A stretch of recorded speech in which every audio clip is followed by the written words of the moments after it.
नमस्कार दोस्तों, आज हम आपके लिए लेकर आए हैं मकर संक्रांति से जुड़ी एक पौराणिक कथा। एक समय जब पृथ्वी लोक पर बब्रू वाहन नामक एक राजा हुआ करता था, उसके राज्य में किसी चीज की कमी नहीं थी।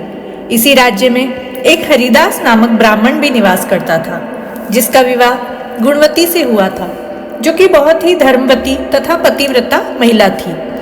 गुणवती ने अपना पूरा जीवन सभी देवी देवताओं की उपासना में लगा दिया और वह सभी प्रकार के व्रत करती थी और दान धर्म भी किया करती थी। इसके अलावा अतिथि सेवा को वह अपना धर्म मानती थी। ऐसे ही ईश्वर की उपासना करते हुए वह वृद्ध हो गई। जब उसकी मृत्यु हुई तो धर्मराज के दूत उसे अपने साथ धर्मराजपुर ले गए। यमलोक में एक सुंदर सिंहासन पर धर्मराज विराजमान थे और उनके पास ही चित्रगुप्त भी बैठे थे। चित्रगुप्त जब धर्मराज को प्राणियों का लेखा जोखा सुना रहे थे, तभी यमदूत गुणवती को लेकर पहुंचे। गुणवती यमराज को देखकर थोड़ा भयभीत हुई और मुंह नीचे करके खड़ी हो गई। फिर चित्रगुप्त ने गुणवती का ब्यौरा निकाला और उसके बारे में धर्मराज को बताया। धर्मराज ने गुणवती का पूरा ब्यौरा देखा और वे प्रसन्न हुए, लेकिन फिर भी उनके मुख पर थोड़ी सी उदासी छाई हुई थी। यह देखकर गुणवती ने पूछा, हे प्रभु, मैंने तो अपने जीवन काल में सारे सत्कर्म किए हैं, फिर भी आपके मुख पर उदासी छाई है, इसका क्या कारण है? प्रभु, मुझसे क्या भूल हुई है? धर्मराज ने कहा, हे देवी, तुमने सभी देवी देवताओं के व्रत किए हैं, उपासना की है, लेकिन तुमने कभी मेरे नाम से कुछ पूजा पाठ या दान नहीं किया। धर्मराज की बात सुनते ही गुणवती क्षमा याचना करने लगी और कहने लगी, हे प्रभु, मुझे आपकी उपासना के बारे में कुछ पता नहीं है। कृपा करके मुझे कुछ ऐसा उपाय बताइए जिससे सभी मनुष्य आपकी कृपा के पात्र बन सके। मैं आपके मुख से आपकी भक्ति का मार्ग सुनना चाहती हूँ और मेरी कामना है कि मृत्यु लोक पर वापस जाकर मैं आपकी भक्ति करूं और सभी लोगों को इसके बारे में बताऊं।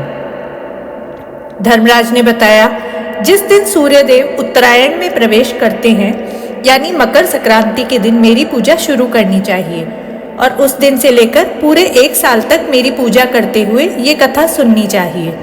साथ ही मेरी पूजा करने वाले व्यक्ति को धर्म के इन 10 नियमों का पालन अवश्य करना चाहिए।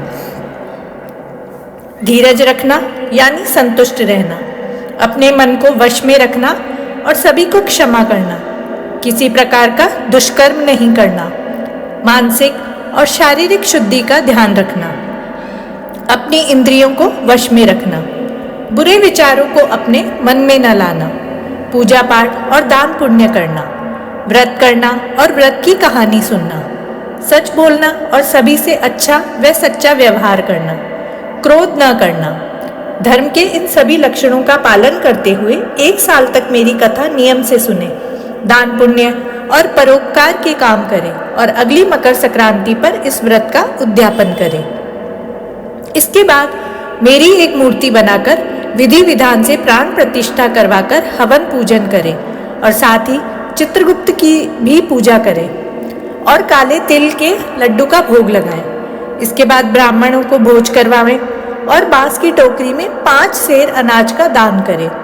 साथ ही किसी जरूरतमंद को गद्दा, तकिया, कंबल, लोटा व वस्त्र आदि का दान करें। संभव हो तो गौदान करें।